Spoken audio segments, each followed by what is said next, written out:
با سلام خدمت کاربران عزیز مجموعه حساب تویو، بهنام رجبی هستم، مدرس دوره آموزش حسابداری مقدماتی.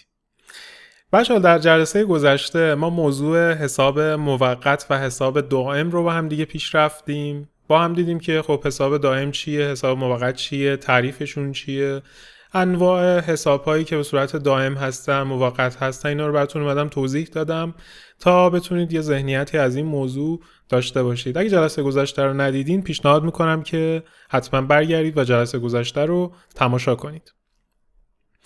اما این جلسه ما در قسمت 4 از فصل 3 در این بخش از فصل 3 هستیم و موضوع امروز موضوع ماهیته. موضوع ماهیت بدهکار و بستانکار. بچه‌ها باید بگم موضوع این جلسه موضوع بسیار بسیار بسیار مهمیه و شاید اگه ما در بحث یادگیری حسابداری بخوایم سرفصل‌های آموزشی حسابداری رو به ترتیب اولویت مهم بودن بچینیم، موضوع ماهیت بدهکار، ماهیت بستانکار جزو واقعا 5 تا موضوع برتر قرار میگیره. 5 تا موضوع اصلی که هر حسابداری باید به صورت کامل بهش مسلط باشه تا واقعا اصلا بتونه در حوزه حسابداری، در رشته حسابداری فعالیت بکنه. من خب کلن وقتی داشتم این دوره رو تهیه می کردم، وقتی داشتم پاورپوینتاشو تهیه می کردم، یه چیزی که همیشه تو ذهن خودم نگه داشتم این بود که واقعا بیان تو خیلی ساده کن، سعی کن خیلی ساده به کاربرا بگی که مثلا این چیه اون چیه اون چیه و تا الانم واقعا سعیمو کردم. یعنی شاید اگه میبینید بعضی جا خیلی پرحرفی میکنم، بعضی جا خیلی توضیح میدم، دلیلش اینه که دوست دارم ساده یه سری داستانا رو اول بگم، بعد مثلا منطقش رو بگم تا شما خیلی شیرفهم بشید سر این موضوع که واقعا این چی هست. سر موضوع ماهیت بدهکار بستانکار واقعا من اذیت شدم. یعنی شاید بالای 3-4 بار پاورپوینت درست کردم، دیدم که به درد نمیخوره، پاکش کردم، از اول شروع کردم، دوباره درست کردم و هنوزم واقعا به اون نقطه که خودم رضایت کامل داشته باشم نرسید، نتونستم. یعنی توانم در حدی نبود که بتونم این موضوع خیلی ساده بهتون بگم. اما خب به هر حال دیگه گفتم ولش کن، بذارید بریم جلو و ببینیم چی میشه. بچه‌ها ماهیت بدهکار بستانکار، الان که دارم اینا رو بهتون میگم فکر کنم یه دارید میترسید که این چه موضوعیه. موضوع خاصی نیست ولی یه موضوع مهارتی من میبینمش. یعنی موضوعیه که شما به مرور زمان یادش میگیرین. شاید من خودم توی 2-3 ماه اول دانشگاه وقتی این موضوع یاد گرفتم شوت میزدم. یعنی تا قبلش اصلا نمیدونستم این چیه. کم کم که یه ذره تمرین کردم، مثال حل کردم، فهمیدم که آقا داستان اینه. برای همین استرس نداشته باشید. یه چیز مهارتیه، مثلا یه ورزش خاصی که ما شروع میکنیم، مثلا رانندگی که خب اولش خیلی سخته ولی کم کم که انجامش میدیم به یه ناخودآگاهی میرسیم. ذهنمون دیگه خودش ناخودآگاه تصمیم میگیره، دنده رو عوض میکنه، کلاژ رو میگیره و به این شکل ماهیت بدهکار بستانکار هم شما یاد میگیرید. بیشتر سعی کنید تو این جلسه تئوریشو یاد بگیرید ولی در عمل ذهنتون کم کم عادت میکنه به استفاده ازش. و حالا یه ذره کمتر پرحرفی کنم، بریم سراغ موضوع. من موضوع این جلسه رو میخوام با یه خاطره از دوران تحصیلی خودم شروع کنم. بچه‌ها من دبیرستان و رشته تجربی خوندم و اصلا قصدم این نبود که وارد رشته حسابداری بشم، ولی بنا به اتفاقاتی که حالا پیش اومد من دبیرستانی که تجربیمو تموم کردم وارد دانشگاه شدم برای رشته حسابداری. یه نکته منفی که اینجا وجود داشت این بود که من وقتی وارد دانشگاه شدم و استارت یا در واقع فعالیت اون حسابداری، آموزش حسابداری ما زدم، واقعا 0 بودم. یه سری از بچه‌ها بودن که خب دبیرستانشون هم فنی حرفه‌ای حسابداری گذرونده بودن، وقتی اومدن خیلی جلوتر از ماها که رشته تجربی بودن و من واقعا حالا در اینو همینطوری میخوام بگم واقعا تو دبیرستانش هم آدم درس خونی نبودم کلن، فقط اون درسایی که علاقه داشتم رو میخوندم، بقیه درسا رو کلن نمیخوندم و نمره هم خیلی نمره جالبی نبود، خیلی بد هم نبود البته، یعنی در حد مثلا 15 اینا بود ولی درس خون نبودم. نکته ای که وجود داشت بود که استارت من استارت خیلی ضعیفی بود. دانشگاه رو هم توی دانشگاه آزاد واحد تهران مرکز گذروندم. واحد تهران مرکز دانشکده حسابداری اون موقع تو خیابون انقلاب پیچ شمرون بود. الانم ساختمونش برید هست با همین شمایل، فکر میکنم باشه، ولی شنیدم که دانشکده حسابداریش منتقل شده یه جا دیگه. حالا کاری نداریم، من از دبیرستان اومدم دانشگاه، در همین دانشگاهی که تو این عکس میبینید شروع کردم به آموزش حسابداری. و خاطره که میخوام بهتون بگم از اولین جلسه من از درس اصول حسابداری که تو این دانشگاه یادمه. خب روز جلسه، اولین جلسه رفتیم نشستیم سر کلاس روی نیمکت ها، بچه ها منتظر بودن. استاد بعد مثلا فکر میکنم چند دقیقه اومد سر کلاس، سلام کردیم، یه معرفی شکل گرفت. استاد نشست یه معرفی از خودش داد، من فلانی هستم، مثلا تحصیلاتم اینه، تجربیاتم اینه و به هر حال یه صحبتی شکل گرفت. دقیقا یادم نیست چه اتفاقی افتاد، یادم یه مقدمه و یه معرفی از خودش کرد. بعد که این تموم شد استاد خیلی سریع شروع کرد به درس دادن و درس حسابداری رو شروع کرد. یادم رفت پای تخته معادله حسابداری رو نوشت و بچه سلام، در جلسه اول این معادله حسابداری مونه، این بخش دارایی ها مونه، این بخش بدهی ها مونه، این بخش سرمایه مونه و معادله حسابداری اینه، ویژگیاش اینه و به این شکل درس رو با ما شروع کرد. و جالب اینجا بود منی که خب از دبیرستان اومده بودم و هیچ ذهنیتی نداشتم که حسابداری چیه و اون قدم کلن تو فاز درس خوندن و آدم درس خونی نبودم که بخوام برم دنبالش. هیچی نفهمیدم از بحث حسابداری و خیلی گنگ بود برام. حالا جالب اینجا بود استاد نشست توضیح داد کلی برامون از اینکه معادله چیه نمیدونم. بعد اومد در مورد بدهکار بستانکار گفت، یعنی اومد گفتش که این بدهکاره، این بستانکاره، این فلانه، اون بهمانه و واقعا هیچ سرفصل درست و ترتیب اصولی که بخواد به ما آموزش بده نداشت و من خیلی از این موضوع همین الانش هم شاکیم و ناراحت کننده است برای من که من چقدر وقت خودمو تلف کردم تو دانشگاه با بعضی از استادا. البته نمیخوام یه کلیتی بگم از دانشگاه که دانشگاه کلن بده، ولی بعضی استادا واقعا به نظر من صلاحیت تدریس ندارن و متاسفانه تو دانشگاه ها دارن تدریس میکنن. به نظر من استادی که اون بحثو کامل متوجه نشده باشه، کامل براش تفهیم نشده باشه، بیاد تدریس کنه، نتیجهش میشه همین. یعنی اگه واقعا یه شخصی بخواد مثلا موضوع حسابداری رو تدریس بکنه، واقعا باید فهمیده باشه این موضوع رو. ولی مثلا استاد ما خودش یه کارمند بود توی مجموعه‌ای و یه دسترسی های محدودی داشت، در سطح خودش داشت فعالیت حسابداری رو انجام میداد. اینا رو حالا بعداً مثلا برامون توضیح داد، متوجه شدم. و خب واقعا نمیشه از یه شخصی که فقط یه دریچه کوچیکی از حسابداری رو دیده به صورت عملیاتی توقع داشت که کل چشمانداز حسابداری رو ببینه و بیاد همون رو تدریس کنه. مخصوصا اصول حسابداری 1 که خیلی خیلی درس مهمیه. یعنی ما تا الان که من این جلسات رو براتون آماده کردم همش مباحث اصول حسابداری 1 و واقعا مهمه. یعنی شما استارتتون در حوزه حسابداری بسیار مهمه، اطلاعات پایتون خیلی باید قوی باشه که بتونید ادامه بدید، مگر نه گیر میکنید در آینده. برای همین من واقعا سر این دوره خیلی حساسم.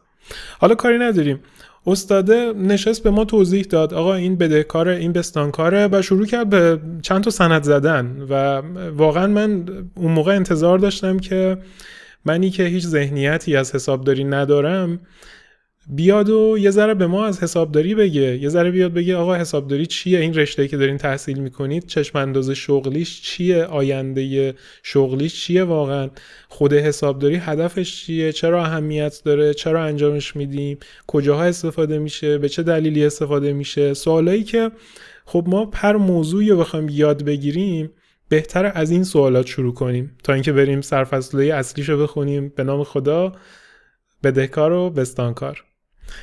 و اینجا بود که من خیلی شاکی بودم از این موضوع که چرا اینا رو به ما نگفته. بعدها که حالا خودم مثلا رفتم تو کار حسابداری و اون خاطره رو هی تو ذهنم مرور می‌کردم، دیدم که واقعا اگه من یک روزی بخوام حسابداری رو تدریس کنم مثل استاد خودم این کارو نمی‌کنم، چون واقعا منو خیلی عقب انداخت. شاید اگه یه استاد بهتری میومد اینو به ما درس میداد خیلی من جلو میافتادم تو بحث حسابداری. این که میگم خیلی میافتادم جلو، در حد مثلا چند سال جلوتر میافتادم. حالا جالب اینجا یه چیز دیگه هم بهتون بگم.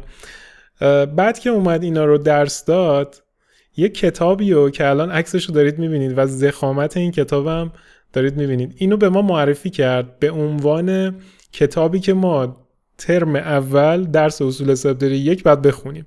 ببینید من نمیخوام کتاب رساله نشریه 101 سازمان حسابرسی رو زیر سوال ببرم، کتاب بسیار خوبیه، ولی واقعا آیا در سطح دانشجوی ترم 1 اصول حسابداری 1 هست؟ به نظر من نه. کتاب خیلی ساده تری وجود داره، میشه از اونا شروع کرد. مثلا کتاب اصول حسابداری 1 استاد جمشید اسکندری کتاب بسیار بسیار خوبیه و خیلی روون اومده مباحث رو توضیح داده. من خودم هم خیلی از اون کتاب حتی در تهیه این دوره استفاده کردم.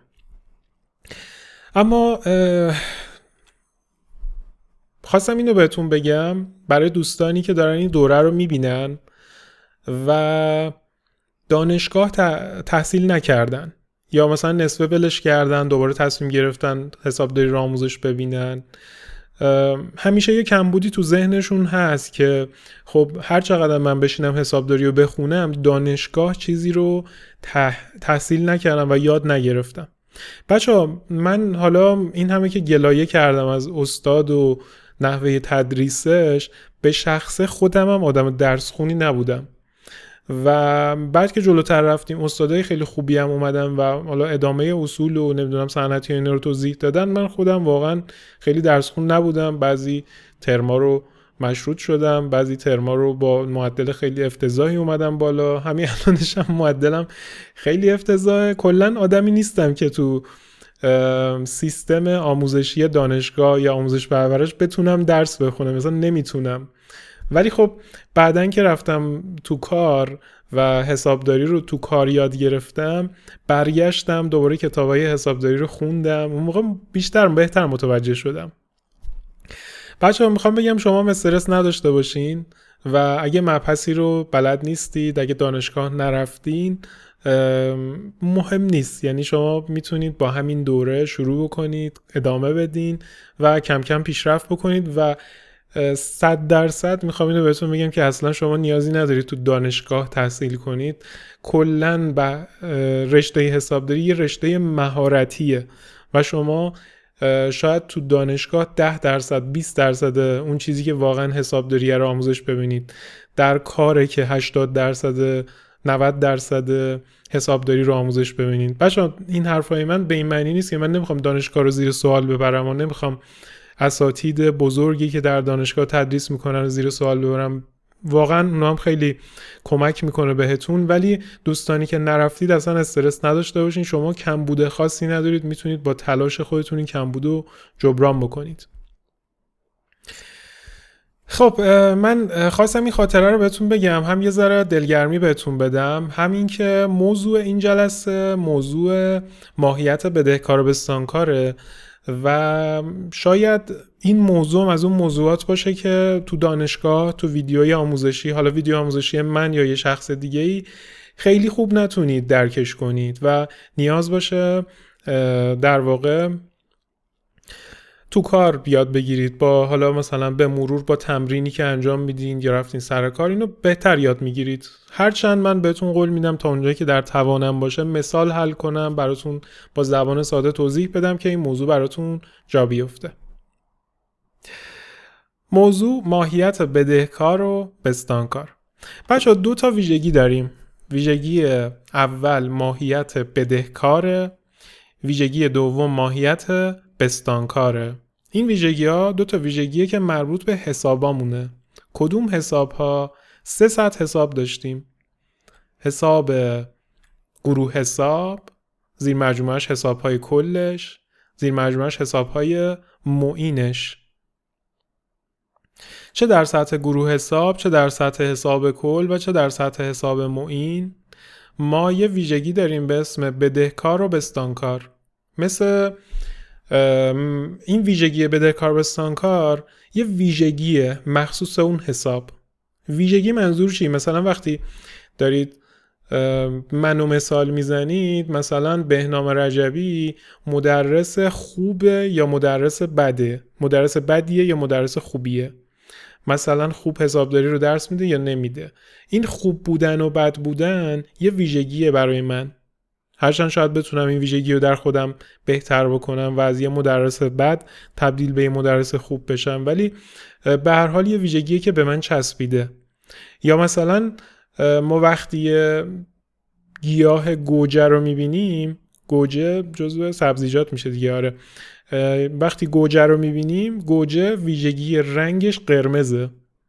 وقتی سبزی خوردن رو میبینیم، ویژگی رنگش سبزه. و اینجا ما یه پارامتری داریم به اسم رنگی که به هر گیاه تعلق میگیره و مثلا سبزی گوجه قرمزه، سبزی خوردنی که استفاده میکنیم سبزه.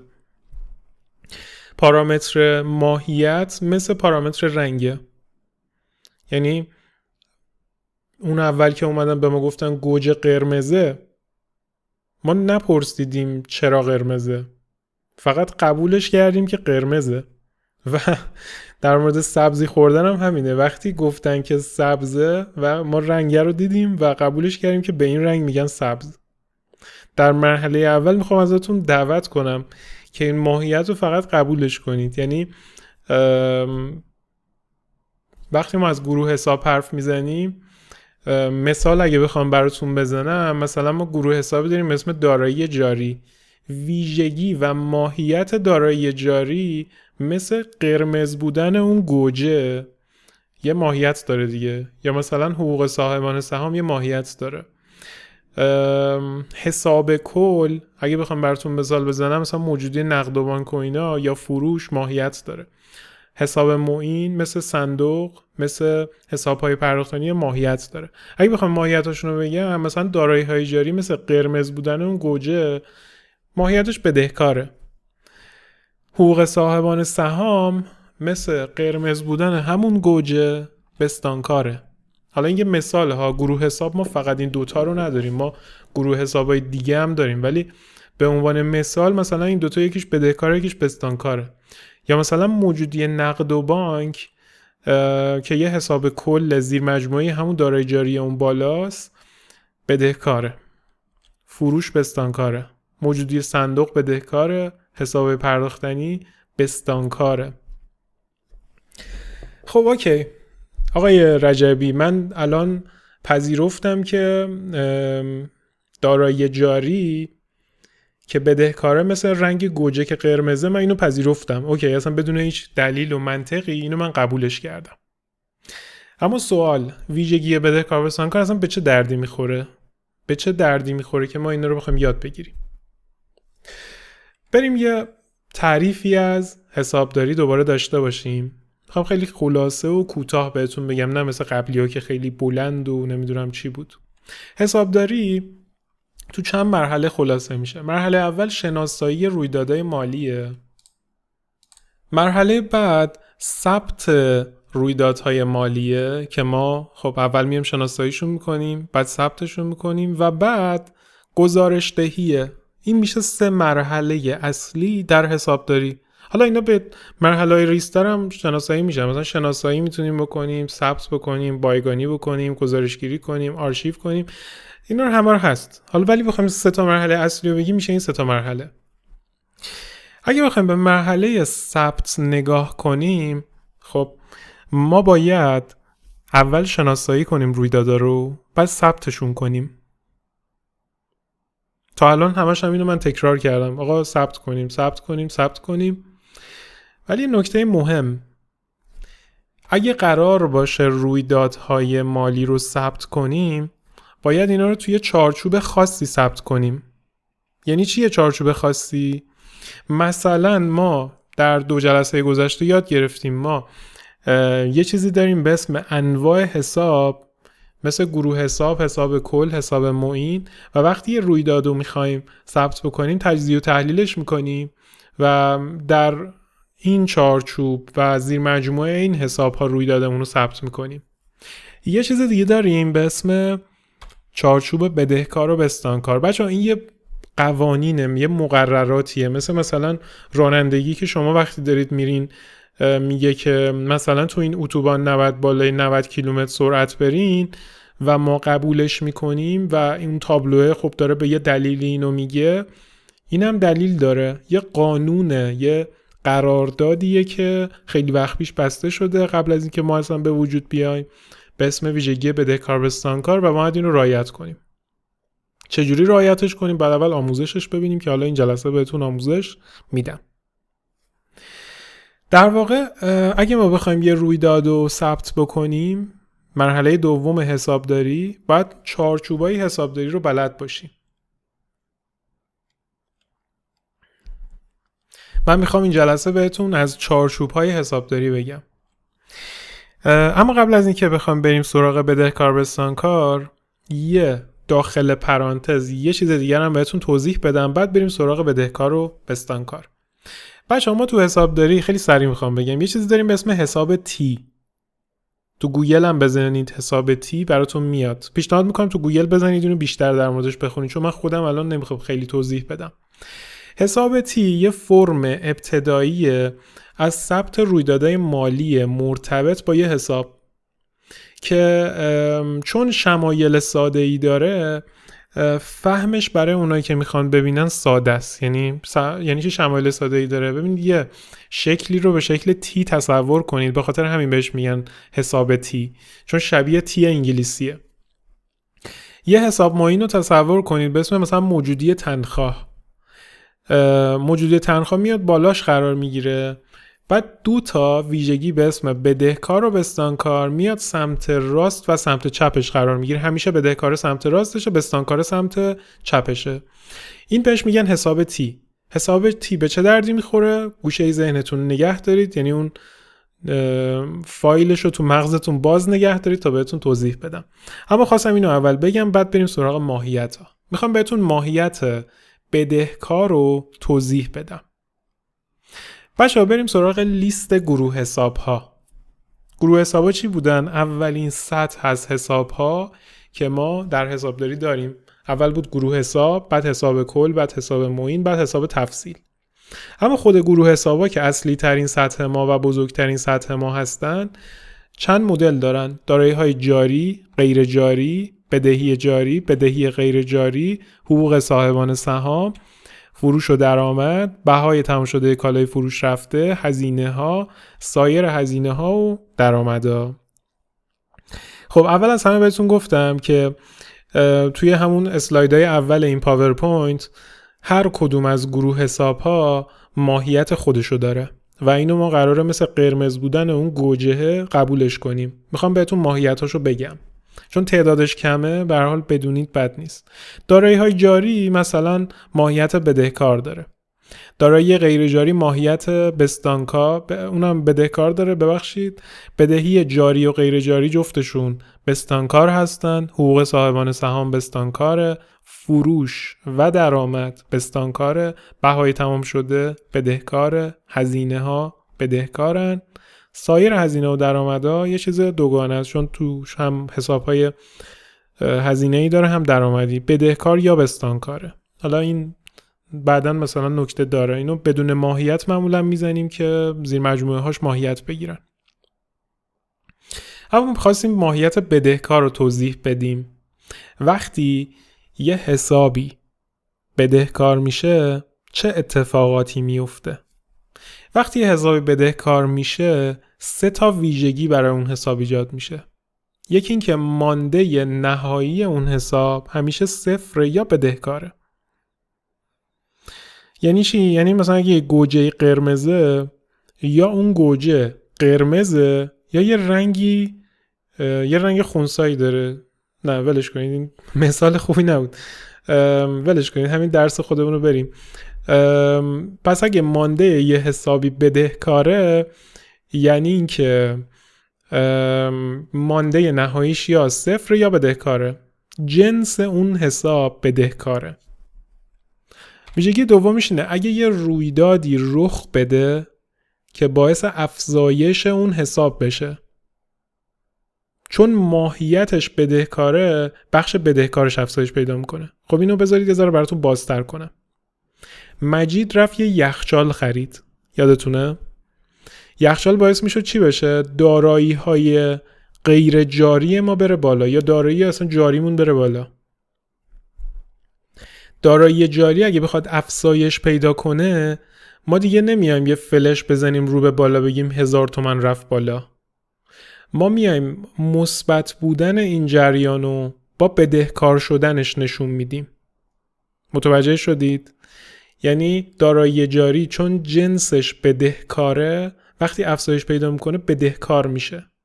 میدونم متوجه نشدید ولی من ادامه میدم.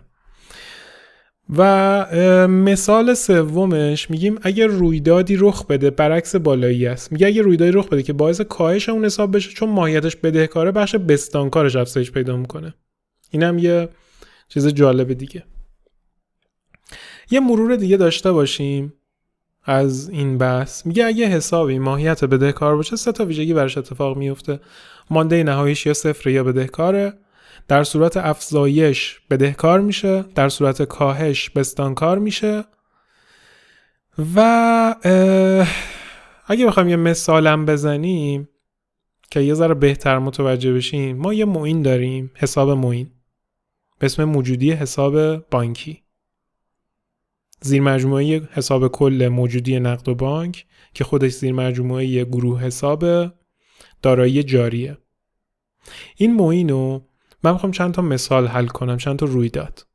رویداد اول میگه حساب بانکی با مبلغ 200,000 ریال افتتاح شد. رویداد دوم میگه مبلغ 50,000 ریال از حساب برداشت شد. رویداد در واقع دوم میگه که برداشت شد. حالا اینکه چرا برداشت شد با دلیلش کاری نداریم. حالا اگر قوانینی وجود نداشت و ما به عنوان این حسابدار میخواستیم این دوتا رویداد رو ثبت بکنیم، هر حسابداری میومد ثبت خودشو میزد. مثلا برای افتتاح حسابدار میومد میزد 200,000 ریال برداشت از بانک. البته این میشه واریز به بانک. بذارید ببینم چرا برعکس شده. حالا اینو شما واریز تصور کنید. 200,000 ریال واریز به بانک، 200,000 ریال نمیدونم افزایش بانک، اینجا نمیشه کاهش ولی اشتباه نوشته. 200,000 ریال به بانک وارد شد. حالا مثلا اگه این خرج میشد خرج شد. یعنی هر حسابداری میومد یه جور میزد. 200,000 ریال بابت خرید اجناس پرداخت شد. حتی یکی میومد به صورت حرفی اینو مینوشت 200,000 ریال پرداخت بابت مثلا فلان. خب این خیلی روش غلطیه. یعنی با این روش ما به جایی نمیرسیم. اگه قرار باشه هر شخصی به صورت سلیقه‌ای بیاد رویدادی رو ثبت بکنه، به درد نمیخوره. واقعا فایده‌ای برای اینکه ما از سیستم حسابداری بخوایم استفاده کنیم نداره. اصلا دلیل این قوانین هم اینه که ما تابع یه سری قوانین باشیم که سیستم حسابداری یک پارچگی داشته باشه. در واقع اگه برگردیم به رویداد، موجودی حساب بانکی اینجوری باید ثبت بشه. ما یه حساب تی ایجاد میکنیم برای موجودی حساب بانکیمون، بدهکار و بستانکار هم میزنیم و با در تبعیت از قوانین بدهکار بستانکار رویدادامون رو ثبت میکنیم. رویداد اول میگه حساب بانکی با مبلغ 200,000 ریال افتتاح شد. قانون شماره 1 اون بالا رو ببینید نوشته قانون شماره 2 در صورت افزایش بدهکار میشود. افتتاح حساب با یه مبلغی میشه افزایش دیگه، پس میایم 200,000 ریال میبریم تو بدهکار. رویداد دوم میگه 50,000 ریال از حساب برداشت شد. 50,000 ریال میشه کاهش. قانون شماره 3 کاهش در صورت کاهش بستانکار میشود. خب اینجا ما بستانکار رو نوشتیم. و در واقع این قانون رو هم تیکش رو براتون میزنم. قانون شماره 1 چی میگفت؟ میگفت مانده نهایی همیشه بدهکار یا صفره. خب اینجا ما یه بخش 200,000 ریال رو داریم، یه بخش بستانکار 50,000 ریال رو داریم، مثلا کاری با اون حساب تیه نداریم. ما اگه 200,000 ریال داشته باشیم 50,000 ریال ازش کم کنیم، ماندهش چقدر میمونه؟ 150,000 ریال. حالا بخوایم به صورت حساب تی نشونش بدیم اینطوریه که میام یه خط زیر 200,000 ریال میکشیم، باقی ماندهش رو اون زیر مینویسیم. یعنی موجودی حساب بانکی من که 200,000 ریال افتتاح شد، 50,000 ریال برداشت شد، همچنان 150,000 ریال بدهکاره. بدهکار به منظور مثبت بودنه. یه نکته هم تو پرانتز بگم، من تو دانشگاه که بودم سر اسم بدهکار و بستانکار اصلا خیلی گیج می زدم با این موضوع که این بدهی رو با اون بدهی که مثلا من به فلانی بدهکارم یا فلانی به من بدهکاره اشتباه می گرفتم، در صورتی که این دوتا موضوع جدا هن. بدهکار و بستانکار بچه دوتا ویژگیه، دوتا ماهیته که حالا نمیدونم 100 سال پیش، 50 سال پیش، 200 سال پیش اینو اینجوری تصمیم گرفتن که اسم گذاری کنن و به نظرم میتونستن خیلی بهتر اسم گذاری کنن که ما قاطی نکنیم. یعنی به جای اینکه بدهکار بستانکار اگه مینوشتن مثلا سبز و قرمز خیلی بهتر بود. دوتا اسم با مفهوم بدهی کاری نداره و دوتا اسم مستقله که حالا اینجا شانس ما شده مثل بدهی. یکی شیر پاکتیه که ما میخوریم، یکی شیر تو جنگله. عیناً شبیه هم مینویسیمشون ولی با هم فرق دارن. خواستم اینو از همین الان براتون شفاف کنم که قاطی نکنید. حالا در همین حسابتی پس ما میایم مانده بدهکارش رو مینویسیم. بدهکار چون ماهیت موجودی حساب بانکی بدهکاره، مثبت بودنش رو با بدهکار بودنش نشون میدیم و مانده نهاییش همیشه صفر و بدهکاره. این موضوع هم رعایت شد. اینجا البته مثلا بخوام بهتون نشون بدم به این شکله. این شد تعریف بدهکار. یعنی اگه یه حسابی بدهکار باشه، رویدادهایی که اتفاق میفته خیلی ساده این شکلی میشه. ماهیت بستانکار چجوریه؟ ببینید این لیست گروه حسابامون بود دیگه. مثلا گروه حساب بدهیای جاری خب ماهیت بستانکار داره و اگه یه حسابی بستانکار بشه 3 تا اتفاق میفته دقیقاً مثل قبلی ولی برعکسش. یکی این که مانده نهایی اون حساب همیشه صفر یا بستانکاره، مثبت بودن اون حساب روی بستانکاره. میگه اگه رویدادی اتفاق بیفته که موجب افزایش بدهیای ما بشه یا هر حسابی که ماهیت بستانکار داره، چون ماهیت و جنسش بستانکاره، بخش بستانکارش افزایش پیدا میکنه. و اگه رویدادی باشه که باعث کاهش اون حساب بشه، چون ماهیتش بستانکاره، بخش بدهکارش افزایش پیدا میکنه، برعکس میشه. خلاصش هم دوباره اینجا براتون مثل قبل می نویسم و مثالش رو با هم بریم.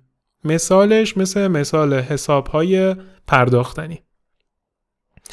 حسابهای پرداختنی یه حسابیه که بدهیای ما رو داره نشون میده به اشخاص مختلف. 2 تا رویداد براش میارم. رویداد اول میگه مبلغ 45,000 ریال به تامین کننده بدهکار شدیم، بدهی ما افزایش پیدا کرد.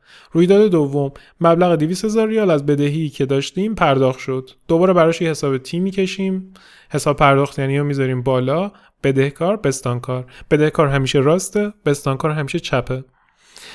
رویداد اول میگه مبلغ 45,000 ریال به تامین کننده بدهکار شدیم، چون ماهیت حساب‌های پرداختنی بستانکاره، قانون شماره 2 در صورت افزایش بستانکار میشه. پس میبریمش تو بستانکار. حساب پرداختنی ما افزایش پیدا کرد، بدهیای ما افزایش پیدا کرد.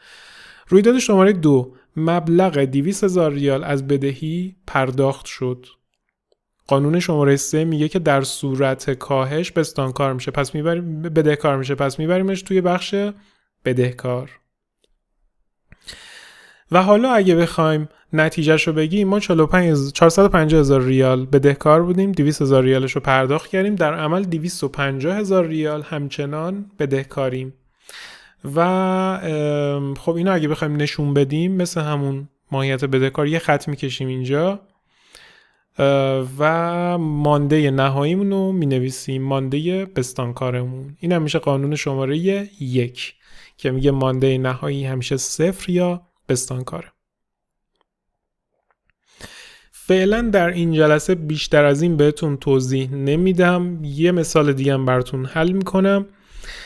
اما بچه‌ها من واقعا سر این جلسه خیلی سردرگم بودم که چجوری بهتون آموزشش بدم. امیدوارم که تونسته باشم اون نکات طلایی و مهمش رو بهتون انتقال بدم، ولی اگر در یه سردرگمی الان قرار گرفتید و متوجه نشدید که دقیقاً چیه، پیشنهاد میکنم یه بار دیگه همین قسمت رو ببینید و یا اینکه صبر بکنید با مثال این موضوع جا بیفته.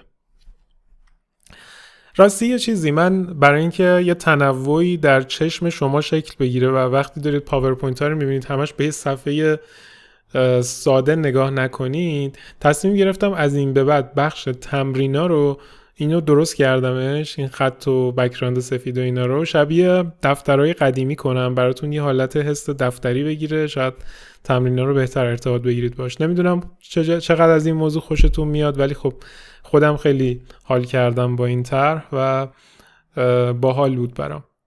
تمرین شماره 1 میگه که در واقع یه تمرینم کلا داریم، میگه که مجید در تاریخ 8/9/1402 تعدادی رویداد مالی در حساب بانکی فروشگاه داشت. آنها را به تفکیک شناسایی و در حساب تی بانک ثبت کنید. بچه‌ها ما یه حساب داریم دیگه به اسم حساب بانکی. اگه بخوایم به صورت تی نشونش بدیم، خب میایم یه تی میکشیم، اون بالا میزنیم حساب بانکی، بدهکار بستانکارش رو مشخص میکنیم. بعد حالا میایم آیتم با آیتم اینو میزنیم. حساب بانکی یه حسابیه که زیر مجموعه یه حساب معینه دیگه، زیر مجموعه حساب کل موجودی نقد و بانک، زیر مجموعه دارایی‌های جاریه و دارایی‌های جاری جنسش چیه؟ جنس بدهکار داره. وقتی جنس بدهکار داره یعنی چی؟ یعنی اگه افزایش پیدا کنه بدهکار میشه. پس مثال 1 میگه حساب بانک سامان با مبلغ 1,200,000 ریال افتتاح شد. یعنی چی؟ بدهکار شد. خودم دارم اشتباه میگم. بدهکار شد. پس میبریم تو بخش بدهکار. رویداد شماره 2 میگه مبلغ 200,000 ریال قبض آب پرداخت شد. یعنی کاهش پیدا کرد. یعنی بستانکار شد. مبلغ 500,000 ریال هزینه اسنپ پرداخت شد. یعنی کاهش پیدا کرد. یعنی بستانکار شد. مبلغ 800,000 ریال طلب از مشتری دریافت شد. افزایش پیدا کرد حسابمون، پس بدهکار شد. مبلغ 90,000 ریال هزینه تلفن پرداخت شد. خب پس بانکمون رفته دیگه، پس کاهش پیدا کرده، بستانکار میشه. حالا ما برای اینکه بدونیم مانده بانکمون چقدره، یه خط میکشیم، مانده نهاییشو حساب میکنیم و مینویسیم. در واقع مانده بدهکار حساب ما میشه 1,210,000 ریال که امیدوارم درست محاسبه کرده باشم. خب اینم از قسمت مربوط به ماهیت بدهکار بستانکار. بازم امیدوارم که تونسته باشم براتون موضوع رو باز بکنم و خوب توضیح بدم، هرچند در قسمت‌های بعدی هم تموم نشده، ما حتما باز به این موضوع خواهیم رسید. تایم این جلسه رو دارم نگاه میکنم، وحشت میگم تا الان شده 38 دقیقه و خورده ای. بچه‌ها جلسه بعدی قراره در رابطه با کدینگ حسابداری صحبت بکنیم. جلسه بعدی خیلی مهمه از این بابت که کلاً کدینگ حسابداری قسمتیه که تمام نقاط مربوط به این فصل رو به همدیگه متصل میکنه. من در رابطه با انواع حساب بهتون گفتم، انواع حساب ها، ماهیت دائم و موقت، بدهکار و بستانکار، و همه اینا در چیزی خلاصه میشه به اسم کدینگ حسابداری و این یه کلیتیه که همه این قوانین رو در بر میگیره. برای همین جلسه بعدو به هیچ عنوان از دست ندید، برای اینکه این فصل کلا همه چیش به این قسمت بنده و من قراره خیلی عملیاتی ترم بهتون اینو توضیح بدم. خیلی ممنون که این ویدیو رو تا آخر تماشا کردین. ممنونتون میشم اگه از این ویدیو خوشتون اومد ما رو در کانال یوتیوب که اولین جایی هست که ویدیوهای جدید منتشر میشه دنبال کنید، در پیج اینستاگرام، در گروه تلگرام، وبسایتمون هم که مشخص حساب تیوب در گوگل بزنید براتون میاد. همچنین نظر یادتون نره، نظرهای شما واقعا باعث دلگرمیه، اینکه به شخص من بدونم شما از ویدیوها خوشتون اومده، نقطه نظراتتون چیه، ضعف‌های ویدیو چیه، همش از نظرات شما در میاد و ممنونتون میشم واقعا توی نظر دادن ما رو یاری کنید. خیلی مهمه، به شخص برای من واقعا نظر دادن شما خیلی ارزشمنده. تا ویدیوی بعدی شما رو به خدای بزرگ می سپارم. خدایا رو نگهدارتون.